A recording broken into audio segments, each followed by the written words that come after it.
ஏசு கிறிஸ்து அந்த கீழ்ப்பிடித்ததில் உச்சத்தை காமிச்சார். அந்த ஹம்பிள்னஸ். நம்ம அவருடைய நாமத்தை உச்சரிக்காமல் நான் டைரக்ட் ப்ரேயர் பண்ணோம்னா it will never reach. Because நமக்குள்ளே எங்கேயாவது அந்த ப்ரைட்ஃபுல் தாட்ஸ், நம்ம வந்து இம்பர்ஃபெக்ஷனில் இருக்கோம் இன்னும், இல்லைங்களா?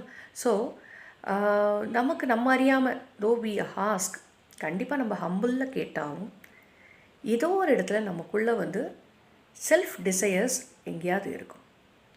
ஸோ நம்ம ப்ரேயர் பண்ணும்போது எப்போ ப்ரேயர் ஆன்சர் ஆகும் அப்படின்னு பார்த்தீங்கன்னா, இயேசுவின் நாமத்தில் நம்ம ஏறெடுக்கிறோம். எனக்கு இவைகளெல்லாம் எனக்கு இருந்ததுன்னா நல்லாயிருக்கும். ஆனால் கடைசியாக நீங்கள் கேட்க வேண்டியது என்னென்னா, இது என்னோடய சித்தத்தின் படி இல்லை, உங்கள் விருப்பப்படியே என் லைஃப்பில் அது நடக்கட்டும். அந்த வேலைகள் எனக்கு நீங்கள் கொடுக்கும்போது உம்முடைய நாமம் மகிமைப்படணும்.